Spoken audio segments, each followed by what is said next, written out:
Students, सिंगेज mathematics जिसके through आपकी IIT JEE mains और जेईई एडवांस मैथमेटिक्स की हम आपको तैयारी करवा रहे हैं बिल्कुल फ्री ऑफ कॉस्ट। हाँ, कोई चार्जेस नहीं है, कोई हिडन कॉस्ट नहीं है, कोई सब्सक्रिप्शन नहीं लेना है। बहुत प्रॉपर, बहुत थरो और डिटेल मैनर में हम पांचों किताबें जो इस पैकेज में हैं, coordinate geometry, calculus, vectors in 3D, algebra और ट्रिग्नोमेट्री, हर एक चीज़, हर एक कंसेप्ट, उसको कंसोलिडेट करने के लिए एग्जाम्पल्स और इलस्ट्रेशंस, हर वेराइटी के क्वेश्चंस का एक्सपोजर एक्सरसाइजेस के थ्रू, और फाइनली चैप्टर को कल्मिनेट करते हैं जेईई एडवांस में आए हुए प्रीवियस ईयर्स क्वेश्चंस के साथ। हम 100% free of cost quality online education देते हैं किंडरगार्टन से 12th स्टैंडर्ड तक। आप हमारे नोट्स, पीडीएफ्स और ई बुक्स के लिए टीम से कॉन्टैक्ट कर सकते हैं। गेट नोट्स आपको एक लिंक दिखाई देगा इस वीडियो के डिस्क्रिप्शन में। को नॉर्मल पॉइंट्स आपका एलिप्स चैप्टर का एक कंसेप्ट है। एग्जैक्टली होता क्या है, चीज़ें कैसे वर्कआउट होती हैं, कैसे क्या करना होता है, बात करते हैं। आई होप आपको याद है कोऑर्डिनेट ज्योमेट्री के 6th चैप्टर का ये एलिप्स चैप्टर का कंसेप्ट है को नॉर्मल पॉइंट्स। नॉर्मल की ही एक पॉइंट का मतलब नॉर्मल जो आपका कंसेप्ट है उसी का एक्सटेंशन है, और देखते हैं कि चीज़ें क्या होती है। आपको याद है पैराबोला में हमने कुछ पढ़ा था, किसी पॉइंट से कितने नॉर्मल्स ड्रॉ कर सकते हैं एक पैराबोला पर। वैसे ही ध्यान से देखिएगा, from any point in the plane maximum 4 normals can be drawn to any ellipse, to an ellipse. मतलब क्या, अगर कभी मेरे पास एक प्लेन में कोई पॉइंट है तो मैक्सिमम, ऐसा नहीं कह रहा हूं कि हर बार ही आप 4 नॉर्मल्स ड्रॉ कर पाएंगे, पर मैक्सिमम अगर कभी कोई पूछे कि किसी एक पॉइंट से आप कितने नॉर्मल्स उस एलिप्स पर ड्रॉ कर सकते हैं, तो संभवतः आप 4 नॉर्मल्स ड्रॉ कर सकते हैं। आई होप ये कंसेप्ट आपको समझ आ रहा है। एक हल्की सी क्लैरिटी देने की कोशिश करता हूँ, थोड़ा ध्यान से चीज़ों को डाइजेस्ट करने की कोशिश करना। जैसे मान लो ये एक पॉइंट है, ये एक एलिप्स है ऑफ कोर्स, मैं लेट्स से एक रैंडम पॉइंट ले लेता हूँ, ये वो पॉइंट है। अब इससे मैं नॉर्मल्स ड्रॉ करने की कोशिश करता हूँ, देखता हूँ कि कितने नॉर्मल्स में बना सकता हूँ। तो देखो सर, एक नॉर्मल तो मेरे ख्याल से आप यहाँ बना लोगे, बिल्कुल बना लेंगे। सिमेट्रिकली अगर आप देखोगे तो एक नॉर्मल आप यहाँ भी बना लोगे। आई होप आप इस बात से सहमत हो। कहानी यहीं खत्म नहीं होगी, अगर आप थोड़ा सा आगे बढ़े ना तो आप शायद लेट्स से एक नॉर्मल यहाँ भी बना ही लोगे ना, एक नॉर्मल मेरे ख्याल से यहाँ भी बना ही लोगे। ये बात आपको समझ आई है ना। मान लो इसके बजाय मैंने कुछ ऐसा किया होता, मैंने क्या किया होता, ध्यान से देखना, मैंने इस पॉइंट को थोड़ा सा लेट्स से यहाँ कहीं लिया होता। क्या आप मेरी बात समझ रहे हो? और मान लो यहाँ पर ये जो आपने पॉइंट लिया है, इससे अब अगर आप नॉर्मल ड्रॉ करते तो सर देखो आप ध्यान से, एक नॉर्मल तो ये सीधा सीधा मुझे दिख ही रहा है, क्या आप सबको दिख रहा है?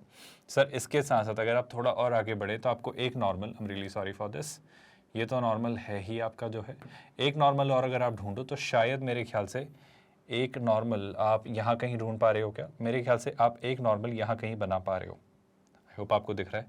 क्या और नॉर्मल्स का स्कोप है? देखते हैं, कोशिश करते हैं, चीज़ें अगर और फिगर आउट होती हैं तो। सर अगर मैं ढूंढूँ तो क्या मैं एक नॉर्मल यहाँ से थोड़ा घुमाते हुए लेकर जाता हूँ, शैलाई से मैं एक नॉर्मल यहाँ कहीं बना पाऊँगा? होपफुली एक नॉर्मल यहाँ कहीं भी बन रहा होगा। Did you all get that? क्या अभी और थोड़ा स्कोप है और नॉर्मल्स ड्रॉ करने का? देखते हैं सर कहीं और कुछ और बन पाता है तो। जैसे कि अगर मैं ढूंढूँ तो देखो ये नॉर्मल हम ड्रॉ कर रहे हैं, यहाँ कहीं तो मुझे नॉर्मल नहीं दिख रहा है, यहाँ कहीं पे कोई स्कोप नहीं दिख रहा है। बट अगर इस पॉइंट को एक्सटेंड करता जाऊँ तो क्या मैं ये कह सकता हूँ कि यहीं कहीं एक और नॉर्मल होपफुली बन जाना चाहिए। जैसे मैं मान लेता हूँ लेट्स से कि वो यहाँ पर कहीं बन सकता है, लेट्स से, बस मैं मान ले रहा हूँ।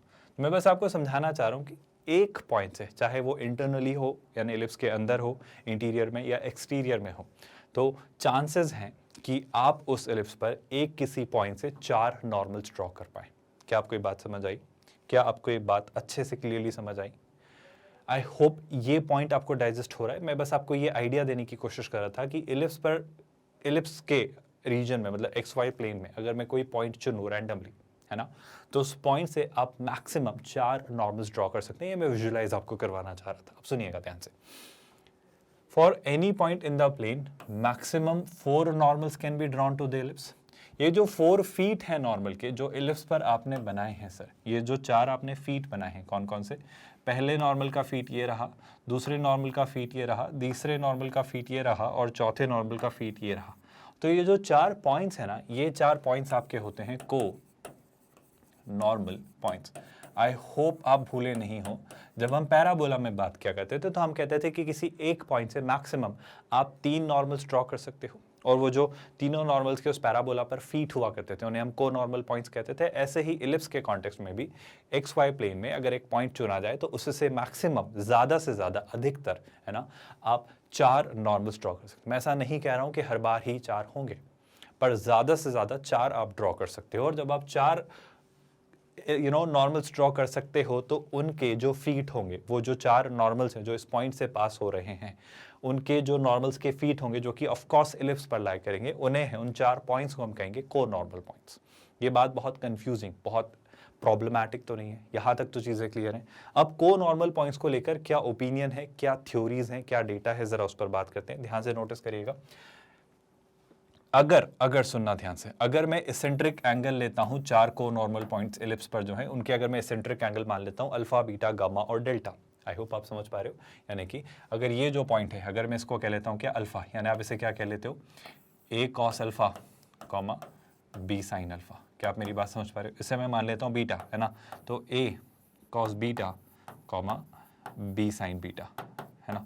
इस पॉइंट को मान लेता हूँ गामा, तो ये क्या हो जाएगा A cos gamma comma B sine gamma.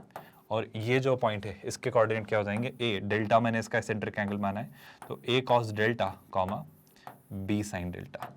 तो ये जो 4 को नॉर्मल पॉइंट्स हैं, अगर मैं इनके eccentric angle alpha, beta, gamma और डेल्टा मानूं, तो मेरे ख्याल से मुझे कहने में कोई आपत्ति नहीं होगी कि इन 4 को नॉर्मल पॉइंट्स के, ये जो को नॉर्मल पॉइंट्स हैं, इनके एक कोऑर्डिनेट्स होंगे। क्या इस बात से आप सब सहमत हैं? आगे सुनते जाइएगा। बहुत काम का कंक्लूजन है, याद रखिएगा, हम इसका प्रूफ भी देखेंगे, पर आपको जो बात याद रखनी है वो ये कि ये जो चारों को नॉर्मल पॉइंट्स हैं, इनके एसेंट्रिक एंगल्स का सम हमेशा पाई का कोई ऑड मल्टीपल होता है। मैं आपसे जो कहना चाह रहा हूं उसे ध्यान से सुनिएगा। ये जो 4 को नॉर्मल पॉइंट्स हैं, इनके ये जो एसेंट्रिक एंगल्स हैं, जिन्हें मैंने पैरामेट्रिकली अगर लिखा है, तो ये जो चारों आपके पॉइंट्स हैं अल्फा, बीटा, गामा और डेल्टा, ये जो 4 पॉइंट्स हैं, इनका सम हमेशा पाई का कोई ऑड मल्टीपल। अब पाई का कोई ऑड मल्टीपल मतलब क्या? मतलब सर टेक्निकली वो हो सकता है पाई, मतलब नेगेटिव भी हो सकता है अगर आप उसे इस तरीके से नेगेटिवली रीड करें तो, पर वो हमेशा आपको पाई का कोई ऑड मल्टीपल ही देगा। क्या आप मेरी बात समझ पा रहे हो? यानी वो सम टेक्निकली पाई का कोई ऑड मल्टीपल होगा, यानी 2n+1 फॉर्म ऑफ पाई होगा, जहाँ पे क्लियरली हम समझ पा रहे हैं n जो है वो क्या है, एक इंटीजर। मतलब नेगेटिव ऑड भी हो सकता है, पॉजिटिव ऑड भी, बट हमेशा पाई का कोई ऑड मल्टीपल। क्या ये बात आप याद रखेंगे? इसका क्या प्रूफ है आपके पास? क्या क्या क्या एविडेंस है कि सर आप ये बात कह रहे हो कि वो चारों एसेंट्रिक एंगल्स का सम पाई का कोई एक ऑड मल्टीपल होगा? और इससे फायदा क्या होगा, इससे हम कैसे चीजें सोच पाएंगे, उस बारे में बात करते हैं। पर पहले आपको ये बात समझ आ रही है, मैं 2 लर्निंग्स पर एम्फेसिस दे रहा हूं जो कि कंक्लूजन है आज के लेक्चर्स का। आज के लेक्चर्स का क्रक्स है जो आपको याद रखना है। पहला, XY प्लेन में लाई करने वाले किसी भी पॉइंट से इलिप्स पर मैक्सिमम आप 4 नॉर्मल्स ड्रॉ कर सकते हैं।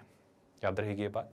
दूसरी बात, वो चारों नॉर्मल्स जो आपने ड्रॉ किए हैं इस पॉइंट से, अगर वो चारों नॉर्मल्स किसी एक पॉइंट से पास हो रहे हैं, तो उन चारों नॉर्मल्स के जो फीट हैं, उन चारों पॉइंट्स को हम क्या कहते हैं? 4 होंगे, 3, 2, जितने भी होंगे, अभी बात नहीं कर रहे उस नंबर पर, बात करेंगे।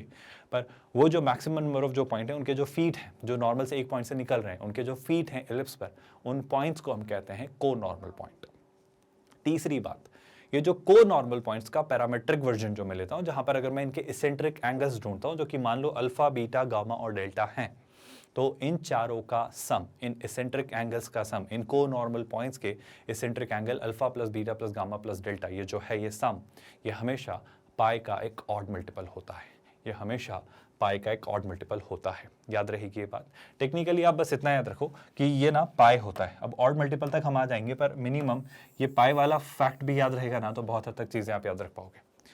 याद रहेगी ये बातें, कोई कंफ्यूजन, कोई भी क्वेरी, कोई कंसर्न तो नहीं है? चलो, यहाँ तक अगर चीजें समझ आई तो पहले ये बात देख लेते हैं कि सर ऐसे आप कैसे कह ले रहे हो कि यहाँ पर इसका को नॉर्मल पॉइंट्स जो हैं उनके एसेंट्रिक एंगल्स का सम आप पाई ले रहे हो, मतलब पाई का कोई ऑड मल्टीपल ले रहे हो। थॉट बड़ा सिंपल सा है। एक बात बताओ, अगर एक इलिप्स पर एक रैंडम पॉइंट है a cos theta, b sin theta, हमारा स्टैंडर्ड इलिप्स, उसके जो नॉर्मल की इक्वेशन है वो क्या होगी sir? ax upon cos theta, याद आ रहा है, a sec theta x b cosec theta y is equal to a square minus b square. अब आप एक बात बताओ, अगर ये इसका एक नॉर्मल है, अगर ये इसका नॉर्मल है, तो कैन आई से कि मैं इस एलिप्स के और इस नॉर्मल के पॉइंट ऑफ इंटरसेक्शन ढूंढ सकता हूँ? मैं आई रिपीट माय स्टेटमेंट, मैं इस एलिप्स के और इस नॉर्मल के पॉइंट ऑफ इंटरसेक्शन ढूंढ सकता हूँ। बहुत आराम से आप ढूंढ सकते हो सर, कोई दिक्कत नहीं है। आप इस एलिप्स के और इस नॉर्मल के पॉइंट ऑफ इंटरसेक्शन ढूंढ सकते हो, कोई दिक्कत, कोई परेशानी, कोई इशू, कोई कंसर्न नहीं है। तो मैं क्या करता हूँ, मैं एलिप्स की इक्वेशन और इस नॉर्मल की इक्वेशन को साथ में सॉल्व करने की कोशिश करता हूँ। मेरा थॉट ये है, सुनिएगा ध्यान से, इलिप्स पर लाई करने वाला ये पॉइंट है, तो मैं इलिप्स की इक्वेशन ऐसे नहीं ले रहा हूँ x square upon a square plus y square upon b square is equals to 1। मैं इलिप्स पर लाई करने वाले उस पॉइंट की इक्वेशन ले रहा हूँ, उसके कोऑर्डिनेट्स ले रहा हूँ इक्वेशन के बजाय पैरामेट्रिक फॉर्म में। और उनको जैसे हम पैराबोला में करते थे 80 स्क्वायर कॉमा 280, तो पैराबोला को हम सिंप्लीफाई करके इस कोऑर्डिनेट फॉर्म में लिख लेते थे और वो पॉइंट पास कर देते थे। तो टेक्निकली पैराबोला से आप दूसरे कर्व को सॉल्व कर रहे होते थे। इसी तरीके से अगर मैं एक इलिप्स और एक स्ट्रेट लाइन को सॉल्व करके उनका पॉइंट ऑफ इंटरसेक्शन निकालना चाह रहा हूँ, तो मैं इलिप्स की इक्वेशन को लेने के बजाय रादर मैं इलिप्स पर लाई करने वाले उस पॉइंट के पैरामेट्रिक फॉर्म ले रहा हूँ। तो वो क्या है, a cos theta comma sine theta b sin theta. और अगर ये पॉइंट इस लाइन पर लाई करता है जो कि टेक्निकली इस इलिप्स का नॉर्मल है, जो कि टेक्निकली इस इलिप्स का नॉर्मल है, तो शैलाई से ये पॉइंट इस लाइन को सेटिस्फाई करेगा, क्योंकि मैं इस पॉइंट ऑफ इंटरसेक्शन को ढूंढने जा रहा हूं, तो मुझे वो पॉइंट ऑफ इंटरसेक्शन मिल रहे होंगे। क्या आप मेरी बात समझ पा रहे हो? तो सुनिएगा ध्यान से। हमने a cos theta comma b sin theta यहां पर पास किया। पहले वो क्या करवा ले रहा है, वो मान ले रहा है कि x और y की जगह वो h कॉमा k ले रहा है। हम बात करेंगे इस बारे में कि वो ऐसा क्यों कर रहा है। और फिर फाइनली अब बात गौर से समझने की कोशिश करना, जब आपने उस नॉर्मल की इक्वेशन को h कॉमा k से पास करवाया तो वो ऐसी कुछ आती है, कोई दिक्कत तो नहीं। cos 2 थीटा का फॉर्मूला होता है 1 minus tan square theta upon 1 plus tan square theta. Sine 2 theta का फॉर्मूला होता है 2 tan theta upon 1 plus tan square theta. तो यहाँ पर उन्होंने आपके cos थीटा को 1 minus tan square theta by 2 upon 1 plus tan square theta by 2, sine theta को 2 tan theta by 2 upon 1 plus tan square theta by 2। ये दोनों फॉर्मूले वैसे आपको पता होने चाहिए, अगर नहीं है तो हम इनके बारे में एक डिटेल्ड डिस्कशन करेंगे जब हम ट्रिगो पढ़ेंगे। और बहुत बेसिक से फॉर्मूले आपको ऐसे ही याद रह जाएंगे। हम इतनी प्रैक्टिस कर रहे होंगे कि ये दो फॉर्मूले इतने जेन्युइन, इतने नेचुरल, इतने कॉमनली वाइडली यूज्ड फॉर्मूले हैं जो आपको डेफिनेटली याद रहेंगे। तो हमने क्या किया, हमने cos थीटा और sin थीटा को रिप्लेस किया। आपके a h और b के तो हैं, इक्वेशन क्या थी, ax upon cos theta minus by upon sin theta is equals to a square minus b square. Will you all remember that? अभी क्या सर, ध्यान से देखो, अब एक छोटा सा काम फिलहाल के लिए जो tan थीटा बाई 2, आपने ऐसा एक क्वेश्चन भी किया है अगर आपको याद आ रहा है तो। मैं tan थीटा बाई 2 को थोड़ी देर के लिए t मान लेता हूँ। ऐसा क्यों करने, बस आप समझिएगा चीज़ों को। ऐसा करने का जो रीज़न है उसी पर मैं आने वाला हूँ। तो जैसे ही आपने इसे t माना तो टेक्निकली ये 1 प्लस टी स्क्वायर, ये 1 प्लस टी स्क्वायर, ये न्यूमरेटर में गया, ये न्यूमरेटर में गया। यहाँ पे डिनोमिनेटर में 1 माइनस टी स्क्वायर, यहाँ पे 2t आपको दिख रहा होगा। अब जब इस एक्सप्रेशन को, इस पॉलिनोमियल को, जो कि t में एक पॉलिनोमियल है, जो कि t में एक पॉलिनोमियल है, मैं इसे सिंप्लीफाई करता हूँ तो मुझे क्या मिलेगा, मुझे जो एक्सप्रेशन फाइनली मिलेगा यहाँ पर प्लस साइन होगा, ये टेक्निकली b के t to the power 4 plus होगा, क्योंकि यहाँ पर आपको ये जो एक्सप्रेशन होगा यहाँ पर एक प्लस साइन आएगा, है ना, plus something into T cube plus something into T square वाली टर्म आपको नहीं दिखेगी, minus the constant term B के। ये कुछ सिंप्लीफाइड सा वर्जन आ रहा है जिसकी इंट्रिकेसीज में, जिसकी बारीकी में, जिसकी गहराइयों में, जिसकी कॉम्प्लेक्सिटी में आपको जाने की जरूरत नहीं है। मैं सीधे आपसे कंक्लूजन पर आना चाह रहा हूँ कि अगर मैं पॉलिनोमियल को ध्यान से देखता हूँ तो मैं एक बात जानता हूँ सर, कि अगर इसके 4 रूट्स होंगे, इसके टेक्निकली रूट क्या होगा, टी क्या है, tan थीटा बाई 2। मेरा आपसे ये कहना है, अगर ये पावर 4 में, ये एक पावर 4 में एक पॉलिनोमियल है तो इसके 4 रूट्स आएंगे। 4 रूट्स में क्या मान लेता हूँ, मैं मान लेता हूँ t1, t2, t3 और t4, जिसको मैं कह लेता हूँ अगर वो 4 रूट्स हैं तो वो टेक्निकली वो 4 नॉर्मल्स के फीट हैं जो कि इस इलिप्स पर आ रहे हैं, जिन्हें हम क्या बोल लेते हैं, उन्हें हम बोल लेते हैं 10 अल्फा बाई 2, 10 बीटा बाई 2 और 10 गामा बाई 2 और 10 डेल्टा बाई 2। आई होप ये बात आप समझ पा रहे हो, कोई परेशानी तो नहीं। इस पॉलिनोमियल के जो पावर 4 में एक पॉलिनोमियल है, t की पावर 4 में, तो इसके 4 रूट्स आएंगे, t1, t2, t3, t4। हमने जो पॉलिनोमियल माना है वो t में है, और t टेक्निकली क्या था, tan थीटा बाई 2। थीटा क्या था, उस पॉइंट का eccentric angle, a cos theta, b sin theta. तो अगर वो 4 रूट्स आ रहे हैं, मतलब 4 पॉइंट्स आ रहे हैं, 4 पॉइंट्स मतलब उन चारों पॉइंट्स के centric angle alpha, beta, gamma और डेल्टा मुझे मिल रहे हैं। आई होप अब आपको नजर आ रहा है हम कहाँ जाने वाले हैं। तो सिंपल सी बात है स्टूडेंट्स, पॉलिनोमियल्स को लेके बातें बड़ी सुलझी हुई सी हमने सीखी हैं। Sum of the roots taken 1 at a time, sum of the roots taken 2 at a time, sum of the roots taken 3 at a time and sum of the roots taken 4 at a time. याद आ रही हैं बातें? बस इसी पर मैं बात करने वाला हूँ। तो यहाँ पर अगर मैं आपसे पूछूँ तो sum of the roots taken 1 at a time क्या होगा, 10 alpha by 2 plus 10 beta by 2 plus 10 gamma by 2 plus 10 delta by 2। Sum of the roots taken 2 at a time, तो 2 ले लिए कोई से भी, जैसे अल्फा बाई 2 बीटा बाई 2, उनके टेंस का प्रोडक्ट, फिर अल्फा और गामा का, फिर अल्फा और डेल्टा का, ऐसे फिर बीटा गामा बीटा डेल्टा का, फिर गामा और डेल्टा का, ऐसे 2 का प्रोडक्ट का सम। 3 लेंगे तो alpha by 2 beta by 2 gamma by 2, ऐसे ही फिर 3 और कॉम्बिनेशन, फिर 3 जितने भी 3 के पेयर बन सकते हैं उनका सम मैं S3 से लिख रहा हूँ। ऐसे ही जो 4 में बनेंगे उनका सम मैं किससे लिख ले रहा हूँ, S4 से। उनका सम कैसे लिख रहा हूँ, alpha by 2 beta by 2 gamma by 2 और डेल्टा बाई 2। इसके अलावा 4 ही ये तो हैं, तो और कोई कॉम्बिनेशन बनना ही नहीं है, तो ये एक आपको प्रोडक्ट मिल रहा है। अब आप काम की बात सुनो, ये फॉर्मूला हमने डिस्कस किया, अगर आपको याद आ रहा है तो, अगर आप भूल रहे हो तो मैं आपको फिर से याद दिला देता हूँ। याद करो, सिंपल सी बात है स्टूडेंट्स। अगर मैं आपसे पूछूँ 10 a प्लस बी प्लस सी, तो ये आपने 3 के लिए बात की। तो 3 के लिए आप क्या कहते हो, सिंपल सा फॉर्मूला था, याद करो। आप पहले सिंगल एक एक का इंडिविजुअल लेते हो, तो आप क्या लेते हो 10a plus 10b plus 10c। मैं इसको ना थोड़ा एक और चीज़ से डिराइव करता हूँ ताकि आपको याद आए। मैं इसको डिराइव करता हूँ 10a प्लस b से।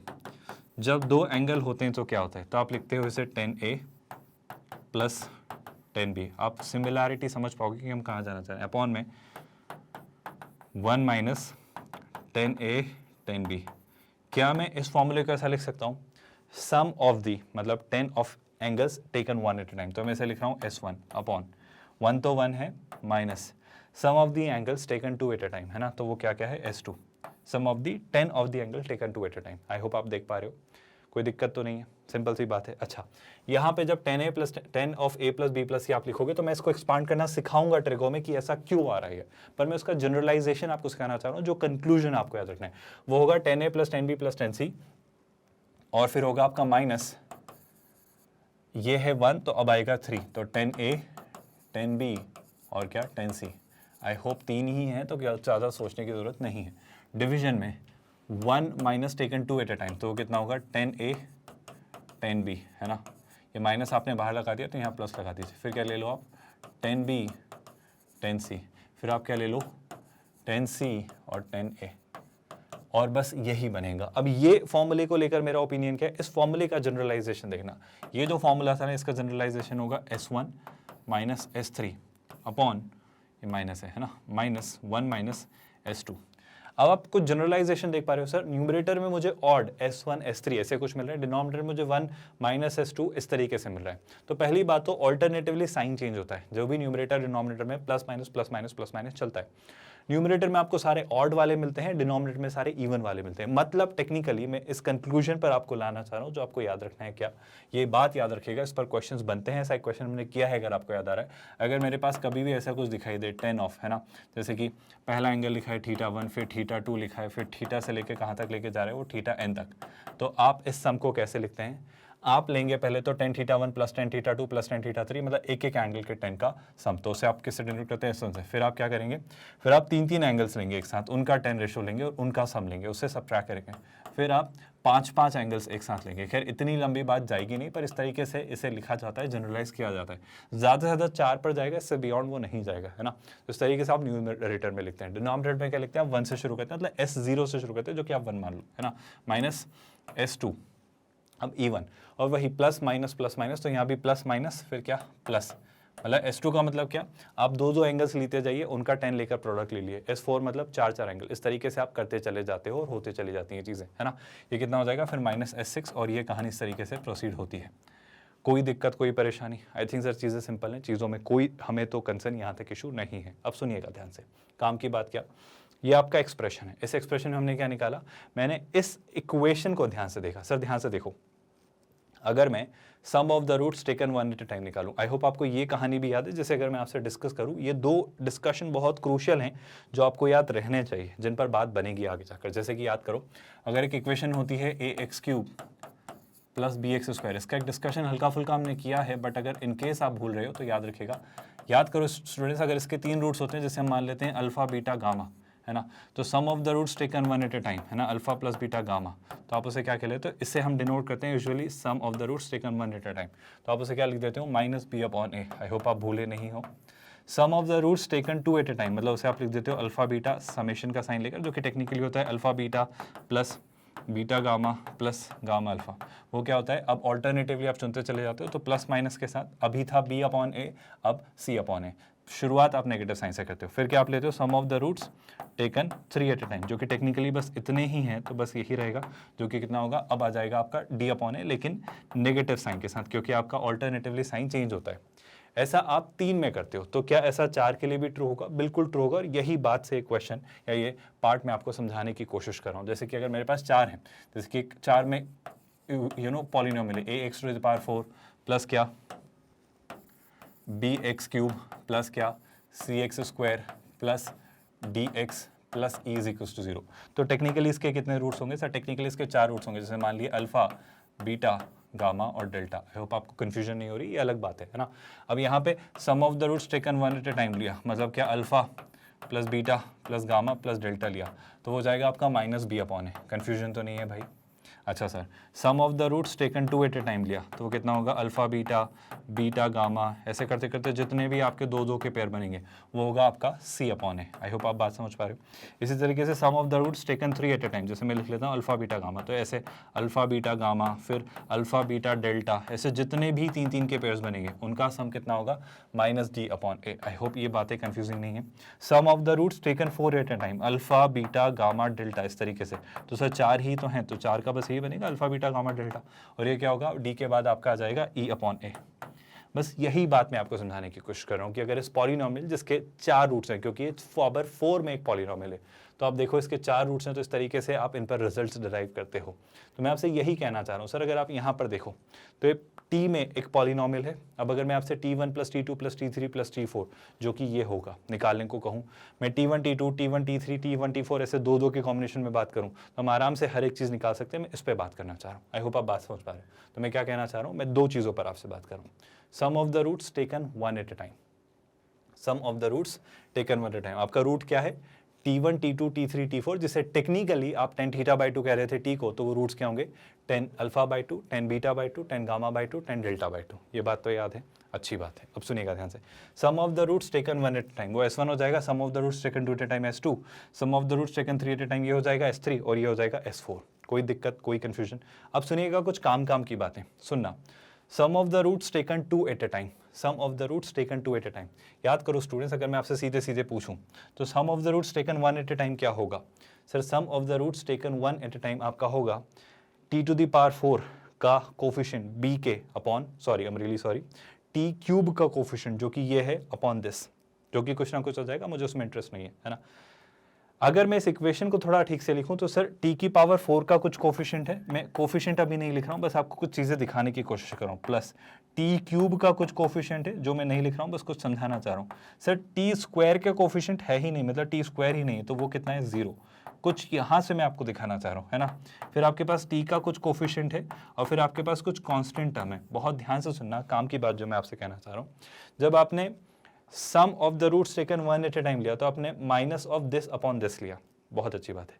जब आप sum of the roots taken 2 at a time लेंगे तो आप लेंगे प्लस ऑफ 0, मतलब 0 अपॉन समथिंग, वो 0 हो जाएगा। वो यही लिख रहा है जो आपको मैं यहाँ पर कहने की कोशिश कर रहा हूँ कि देखो, अगर मैं आपसे पूछूं क्या, S2 जो कि है 10 अल्फा बाई 2 10 बीटा बाई 2, फिर 10 alpha by 2 10 gamma by 2, 10 alpha by 2 10 delta by 2, ऐसे इन सब का जब आप दो दो को लेकर सम करेंगे तो 0 आएगा।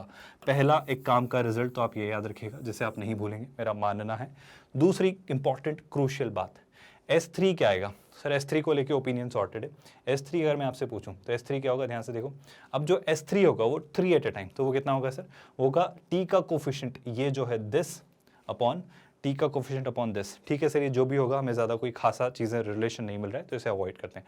अब मैं आपसे पूछूं S4 क्या होगा? S4 होगा 10 alpha by 2 into 10 beta by 2 into 10 gamma by 2 into 10 delta by 2, यानी चारों रूट्स के प्रोडक्ट सम, और 4 ही हैं तो और कुछ प्रोडक्ट और कुछ कॉम्बिनेशन बनना नहीं है। वो होगा कांस्टेंट टर्म माइनस बी के अपॉन दिस। और साइन कैसे चल रहा था, यहाँ पे आया था नेगेटिव, यहाँ पे आया था पॉजिटिव, यहाँ पे आया था नेगेटिव, तो यहाँ भी आएगा पॉजिटिव, मतलब वो माइनस बी के अपॉन प्लस बी के रहेगा, यानी -1। तो जो आपका sum of the roots taken all 4 at a time जो होगा, sum of the roots taken all 4 at a time होगा, वो माइनस बी के अपॉन बी के कितना हो जाएगा, -1। मैं टेक्निकली इन दोनों में इंटरेस्टेड हूँ, किसमें, एस, ये जो दो हैं आपके कौन कौन, S2 और S4 में। सुनिएगा ध्यान से, मैं आपसे काम की बात जो करना चाह रहा हूँ क्या, अगर मैं आपसे फॉर्मूला डिस्कस करूँ, कौन सा वाला, ये वाला फॉर्मूला कि 10 alpha by 2 plus beta by 2 plus gamma by 2 plus delta by 2 क्या होगा? तो सर 4 एंगल्स का सम है, तो आप पहले तो क्या करोगे, एक एक एंगल का सम करके लिखोगे, फिर 3 को सब्ट्रैक्ट करोगे, फिर 5 को ऐड करोगे, पर 5 एंगल्स ही नहीं है तो S5 नहीं आएगा। डिवीजन में आप लोगे 1 माइनस दो के एंगल्स के सम का आप इस तरीके से एडिशन करोगे, फिर क्या करोगे, S4 करोगे एडिशन के साथ, और फिर माइनस S6 करोगे, लेकिन S6 नहीं बनेगा क्योंकि 4 ही एंगल्स है। क्या ये फॉर्मूला बनते हो, आपको समझ आ रहा है? सर मुझे S1 और S3 तो नहीं पता, लेकिन मुझे S2 और S4 पता है। S2 है 0 और S4 है -1। गौर से देखना, बहुत इंपॉर्टेंट सा आप एस्पेक्ट निकाल पा रहे हो। ये जो है आपका क्या, 10 ऑफ, है ना।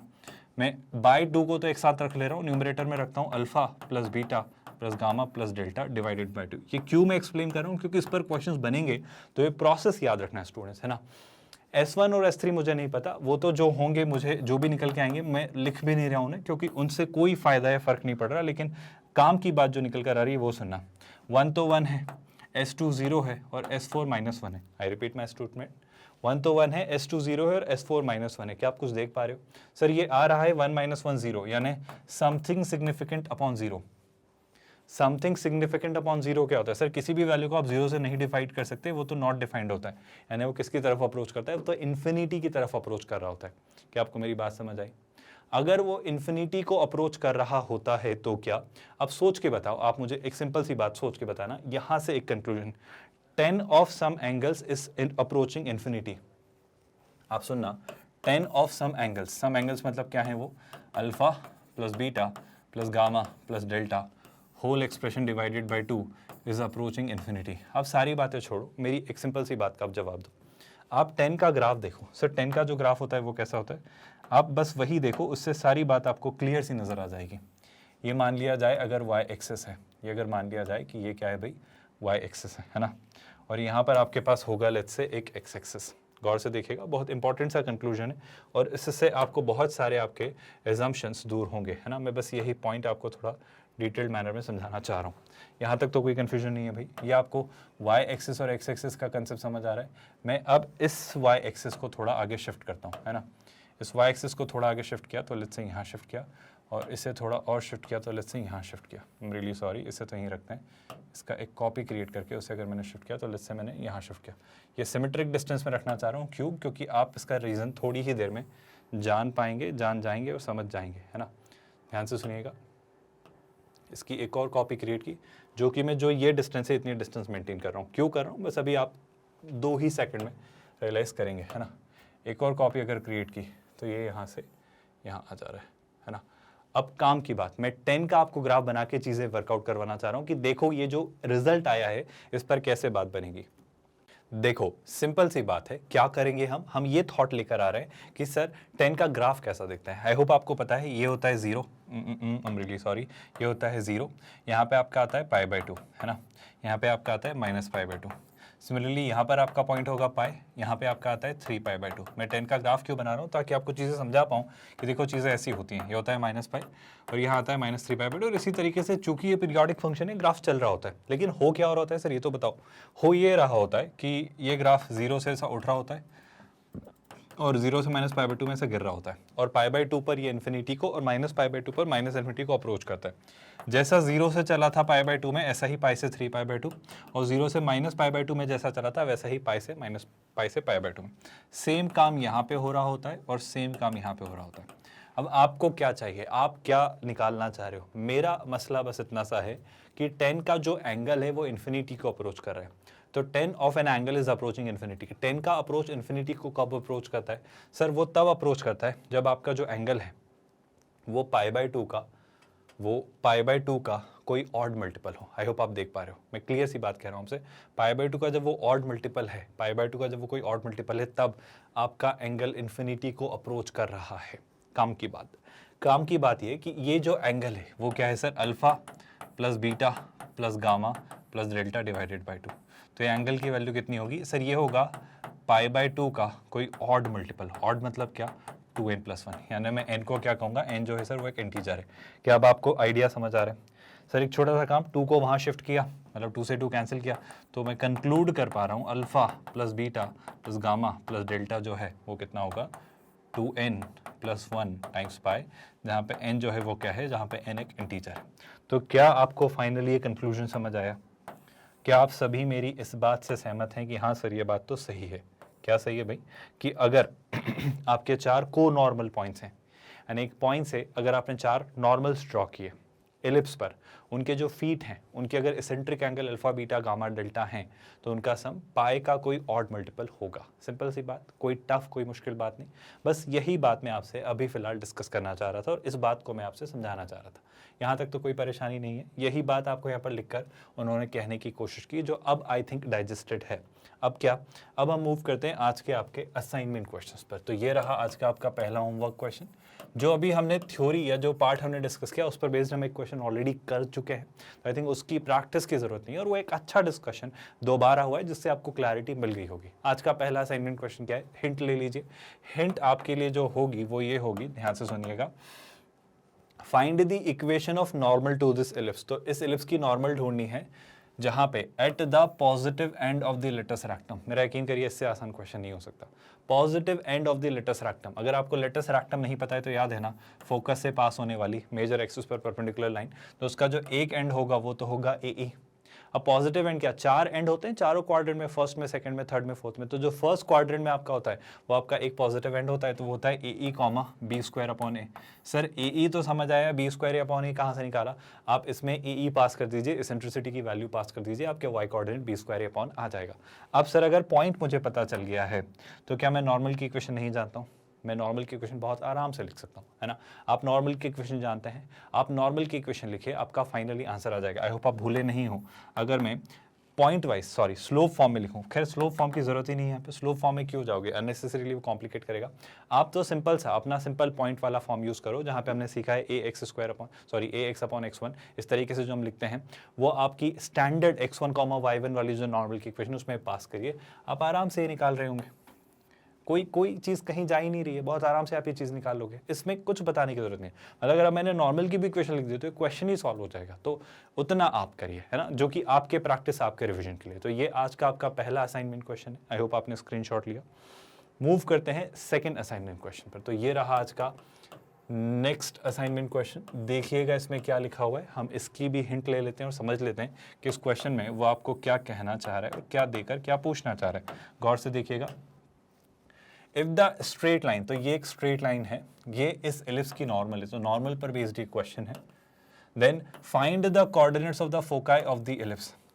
सर अगर कोई लाइन किसी एलिप्स की नॉर्मल है तो मेरा ये कहना है मैं इसमें ढूंढूंगा स्लोप, मैं इस लाइन से ढूंढूंगा स्लोप, मैं इसे कन्वर्ट करूंगा y = mx + c में।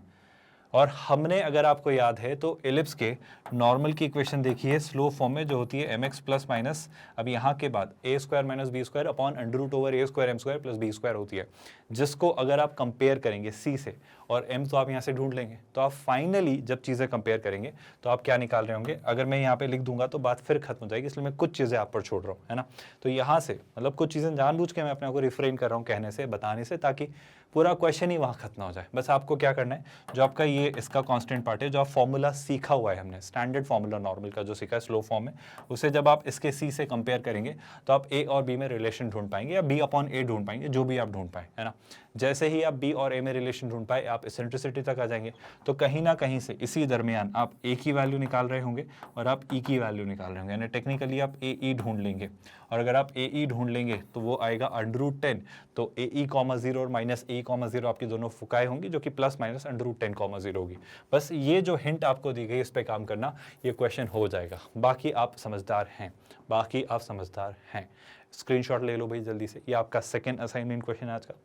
मूव करते हैं नेक्स्ट असाइनमेंट क्वेश्चन पर। तो ये रहा आज का आपका अगला असाइनमेंट क्वेश्चन, ये आपके प्रैक्टिस के लिए रखे गए हैं। ये वो क्वेश्चन है जो आपको करने हैं, जो आपको सारी चीज़ें पढ़ाई गई हैं उन्हें कंसोलिडेट करवाने के लिए कि आप भी क्वेश्चंस करें, है ना। हर चीज़ बिल्कुल हाथ में थाली में सजाकर नहीं देंगे, है ना। हम कंसेप्ट्स कर रहे हैं, उनके इलस्ट्रेशन एग्जाम्पल्स कर ले रहे हैं, बट एक्सरसाइजेस के क्वेश्चंस के थ्रू वैरायटी का क्वेश्चन का एक्सपोजर भी हम दे देंगे आपको। जेडब्ल्यू एडवांस के सारे प्रीवियस क्वेश्चंस भी उस चैप्टर के करवा देंगे, चिंता मत करिए, पर कुछ तो आपको भी प्रैक्टिस करनी है। मैं तो कह रहा हूँ हर क्वेश्चन जो आपको हम करवाते हैं वो आप करिए, पहले स्क्रीन पॉज करके आप करिए, फिर हमें ट्राई करने दीजिए। और कुछ क्वेश्चन तो डेलिबरेटली महज सिर्फ और सिर्फ आपके लिए रखे जा रहे हैं, ये हम वैसे भी नहीं करवा रहे हैं। इसमें वो क्या कह रहे हैं, if the normal at one end of the latus rectum, तो मैं एक लेटस रेक्टम का एक एंड चुन सकता हूँ, क्लियर सी बात है, कोई बड़ी विशेष बात नहीं है। वो वही है आपका ए ई बी स्क्वायर अपॉन ए, किसी और तरीके से भी ले सकते हो, जो भी आपको लेना है। वो कह रहा है वो जो नॉर्मल है वो पास होता है आपके one end of the minor axis से। So one end of the minor axis, जैसे मान लो 0, b, है ना। तो वो जो नॉर्मल की आप इक्वेशन लिखोगे, अगर वो 0, b से पास होता है, जो कि टेक्निकली मुझे लग नहीं रहा है, क्योंकि वो 0, -b से पास होगा। आप खुद सोचो ना, अगर यहाँ पे एक नॉर्मल आपने बनाया है तो वो यहाँ से पास होगा, यहाँ से तो नहीं होगा, है ना। तो उस केस में 0, -b से पास होगा। अब इससे ज़्यादा मैं नहीं कहना चाहता। इसेंट्रिसिटी को आपको कांस्टेंट प्रूव करना है, तो आप इसेंट्रिसिटी निकालना। सर इसेंट्रिसिटी कैसे निकालेंगे, आप नॉर्मल की इक्वेशन लिखना, उसको 0 इस पॉइंट पर नॉर्मल की इक्वेशन लिखना आपको आती है, x1, y1 पर नॉर्मल की इक्वेशन लिखना, उसको 0, -b से सेटिस्फाई करवाना। अब वापस से a और b में एक रेशो निकाल लेंगे, वहाँ से आप इसेंट्रिसिटी तक पहुँच जाएंगे और जो इसेंट्रिसिटी की वैल्यू आएगी वो एक फिक्स्ड वैल्यू आएगी, जो a और b में कुछ ना कुछ एक वैल्यू होगी जो कि आप देख पा रहे हो। बहुत सिंपल सी एक कांस्टेंट फिक्स्ड वैल्यू आएगी, कहीं नहीं जा रहा। वो सिंप्लीफाई होकर एक न्यूमेरिकल एक कांस्टेंट वैल्यू आ जाएगी जो कि आपका आंसर होगा, क्योंकि अगर वो कांस्टेंट एक नंबर आ गई तो आप कह दोगे कि सर वो हाँ कांस्टेंट वैल्यू है। आप बस ये ट्राई करना, इतना ट्राई करना, हो जाएगा। क्या आपको आज का थर्ड असाइनमेंट क्वेश्चन क्लियर है? स्क्रीनशॉट ले लीजिए भाई। मूव करते हैं नेक्स्ट असाइनमेंट क्वेश्चन पर। ये रहा आज का आपका अगला असाइनमेंट क्वेश्चन। क्या लिख रहा है वो पढ़ते हैं और इसकी हिंट लेकर, इसे भी समझकर आप इसे ट्राई करेंगे। देखिएगा, ध्यान से सुनिएगा, सीधी सी बातें हैं, कहीं नहीं जा रहा है क्वेश्चन। वो क्या कह रहा है? The area of a square circumscribing an ellipse is 10। तो सुनिएगा ध्यान से। मान लो आपके पास एक स्क्वायर है ना, मान लो सर ये एक स्क्वायर है, और सोच के देखना अगर इस स्क्वायर ने एक एलिप्स को सर्कमस्क्राइब किया है, अगर इस स्क्वायर ने, है ना, अगर मैं मान लेता हूँ ये क्या है सर, ये अगर एक स्क्वायर है और इस स्क्वायर ने अगर इस एलिप्स को सर्कमस्क्राइब किया है, तो आप सोच के देखो the area of A square circumscribing in ellipse. बहुत ट्रिकी नहीं हो जाएगा अगर वो एलिप्स ही रहता तो? मैं आपको समझाने की कोशिश करता हूँ। जैसे कि मान लो ये आपका एलिप्स है, अगर एलिप्स है और एलिप्स को अगर कोई स्क्वायर सर्कमस्क्राइब करे, देखो कर सकता है, बट उस केस में पता है वो स्क्वायर टिल्टेड होगा। जैसे मैं अगर थोड़ा सा लिबर्टी लेना चाहता हूँ चीज़ें ड्रॉ करने में, एक तो ये केस और एक ये केस, ध्यान से देखना। ये मान लो एक एलिप्स है, बिल्कुल है सर, और मान लो एक स्क्वायर आपने बनाया है ना, एक स्क्वायर आप बना लो भाई। तो ये रहा, मान लेते हैं सर स्क्वायर। अब मैं इसको सर्कमस्क्राइब करवाने की कोशिश करूँ, कैसे? थोड़ा रोटेट करके। तो जैसे इस तरीके से कुछ थोड़ा एडजस्ट किया है ना, तो इस तरीके से हमने इसको क्या किया, सर्कमस्क्राइब करवाया। आई होप आप मेरी बात समझ पा रहे हो जो मैं करना चाह रहा हूँ। इस बात से तो कोई दिक्कत नहीं। जैसे इस तरीके से मान लो इस स्क्वायर ने इस एलिप्स को मान लो कहीं ना कहीं सर्कमस्क्राइब किया, कोई दिक्कत तो नहीं भाई। मतलब चीज़ें थोड़ी सी और प्लानिंग से आपको ड्रॉ करनी पड़ेंगी, तभी जाकर आप चीज़ें बना पाओगे और तभी जाकर आपकी चीज़ें बन पाएंगी। आई थिंक ये अब सर्कमस्क्राइब कर रहा है इसको। आई होप अब आप समझ पा रहे हो जो मैं कहना चाह रहा था। तो मान लो ये जो स्क्वायर है, अगर इसने एलिप्स को सर्कमस्क्राइब किया, तो ये सिनेरियो तो हट चुका है, ये पॉसिबिलिटी ही नहीं है, तो ये तो आप हटा दो। तो इस एलिप्स को अगर एक स्क्वायर सर्कमस्क्राइब कर रहे हैं तो आप बहुत कुछ देख पाओगे, आप बहुत कुछ कह पाओगे, आप बहुत आराम से सोच पाओगे बहुत सारी चीज़ें। पहली बात तो आपको दिख रहा होगा कि ये दोनों कोसेंट्रिक होंगे। अब सुनिएगा ध्यान से, वो क्या कह रहा है, जो एरिया जो इस स्क्वायर का है वो 10 है, यानी कि आपको इसकी साइड की लेंथ पता चल जाएगी। इसकी साइड की जो ये लेंथ होगी, है ना, ये जो लेंथ होगी आपकी, ये कितनी होगी भाई? ये होगी आपकी 10 यूनिट्स। और क्या? फिर वो कह रहा है and the maximum distance of a normal from the centre of the ellipse is 1 unit. आपको याद है मैक्सिमम डिस्टेंस हमने निकाली थी, जो कि आपकी आती है क्या, a माइनस बी। आप भूले तो नहीं हो? तो उसने a माइनस बी कितना दे दिया? वो दे दिया है उसने कितना, maximum distance of a normal from the centre of the ellipse is 1 unit. तो a माइनस बी की वैल्यू 1 दे दी है। आपको याद है ना, एलिप्स के किसी भी नॉर्मल की सेंटर से जो मैक्सिमम डिस्टेंस होती है वो a माइनस बी होती है। हमने पढ़ा था, एक सीधा क्वेश्चन डिस्कस किया था। अब आप चाहो तो ये फॉर्मूला अप्लाई निकालने के लिए पूरी प्रोसेस वापस से दोहराना, नॉर्मल की इक्वेशन लिखना, उसको 0,0 से डिस्टेंस निकालना, फिर उसको मैक्सिमाइज करना जो हमने तरीका सीखा था, या फिर याद रख लो दो जो बातें आपको ठीक लगे। तो एक तो a और b में एक ही रिलेशन आया, और क्या सर, ध्यान से सुनना। Then find the eccentricity of the ellipse. अब सुन के समझने की कोशिश करना, इस 10 के जरिए आप इसमें कहाँ तक कैसे चीज़ें पहुँच पाते हो। मेरा यकीन करिए चीज़ें बिल्कुल सिमेट्रिकल होंगी, चीज़ें बिल्कुल बहुत सॉर्टेड सी होंगी। आप जब चीज़ें ड्रॉ करेंगे ना तो आपको खुद से चीज़ें समझ आ जाएंगी, कहीं नहीं जा रहा है क्वेश्चन, यकीन करिए। आप अगर आप स्क्वायर के बेसिक्स जानते हो, आई होप मुझे कुछ कहने की ज़रूरत नहीं है, ये लाइंस परपेंडिकुलर हैं, आप बहुत आराम से सोचना, आप वर्कआउट कर लोगे। मतलब अगर मैं अब ये निकालने को कह दूं और ये निकालने को कह दूं तो काफ़ी कुछ आपको दिख जाएगा और आप काफ़ी कुछ निकाल लोगे। और ए और बी में एक रिलेशन आपको यहाँ से दिख जाएगा, तो एक रिलेशन यहाँ से और एक रिलेशन यहाँ से कुछ सोचने की कोशिश करना, बात बन जाएगी। जब आप निकाल लेंगे तो ए और बी आ जाएंगे, यानी आप फाइनली उसकी इसेंट्रिसिटी निकाल लेंगे, जो कि ये होगी। हिंट काफ़ी हद तक हेल्पफुल है, कोशिश करना, बात बन जाएगी। तो ये है आपका आज का अगला असाइनमेंट क्वेश्चन। स्क्रीनशॉट ले लीजिए जल्दी से, कोई परेशानी तो नहीं। मूव करते हैं नेक्स्ट क्वेश्चन पर। तो नेक्स्ट क्वेश्चन नहीं है, इतने ही क्वेश्चन हैं। आई होप आप सारे क्वेश्चंस ट्राई करेंगे और एक अच्छी अंडरस्टैंडिंग बिल्ड करेंगे इस चैप्टर के, इस कंसेप्ट की। हम सिंगेज मैथमेटिक्स के थ्रू आपको IIT JEE मेंस और JEE एडवांस के लिए प्रिपेयर कर रहे हैं। एक मजबूत तैयारी है ये। मजबूत कैसे है सर? क्योंकि हम प्रॉपरली हर एक चीज़ कर रहे हैं। प्रॉपरली कैसे भाई? हम पूरा पैकेज जो सिंगेज मैथमेटिक्स का है, जो कि आपको IIT JEE मेंस और JEE एडवांस की तैयारी करवाता है, 5 किताबों में इन्होंने डिवाइड किया है।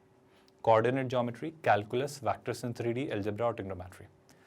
पूरा पार्ट, हर एक वो चीज़ जो पूछी जाती है उसको बहुत डिटेल्ड मैनर में एक्सप्लेन किया है। हम इसकी हर एक बुक के हर एक चैप्टर के हर एक कंसेप्ट को प्रॉपर्ली समझते हैं। उसके बाद उस कंसेप्ट को और कंसोलिडेट करते हैं कुछ क्वेश्चंस, एग्जाम्पल्स, इलस्ट्रेशन जो उन कंसेप्ट्स के साथ दिए गए हों उनसे।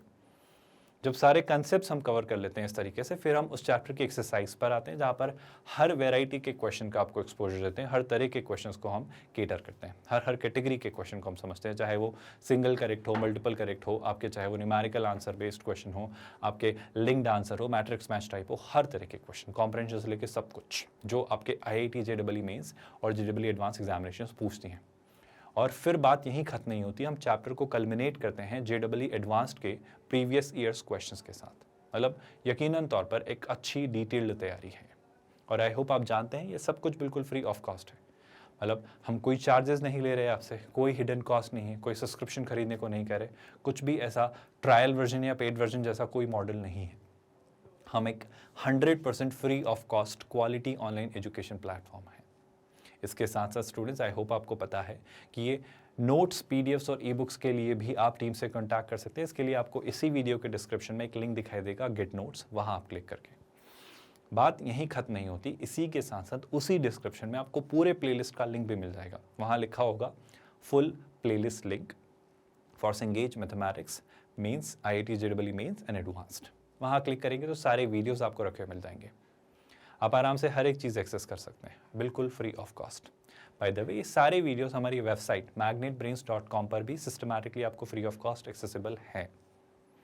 आपसे जो हमें एक्सपेक्टेड है वो ये कि आप इन लेक्चर्स को रेगुलरली देखिए। 9:30 इवनिंग में डेली इंक्लूडिंग संडेज 2 लेक्चर्स हम प्रीमियर करते हैं। JEE मेंस और एडवांस की मैं बात कर रहा हूँ, और इनको देखने के दरमियान आप पूरे फोकस्ड कॉन्सेंट्रेटेड मैनर में अटेंशन के साथ देखेंगे, कुछ और पार्ट से डिस्ट्रैक्ट नहीं होंगे। तीसरा इंपॉर्टेंट एस्पेक्ट, नोट्स बनाएंगे, रिवाइज करेंगे और जितने भी क्वेश्चंस इन लेक्चर्स में बताए जाते हैं, करवाए जाते हैं, उन्हें खुद से ट्राई करेंगे, खुद से। यही की है इस एग्ज़ाम को क्रैक करने की।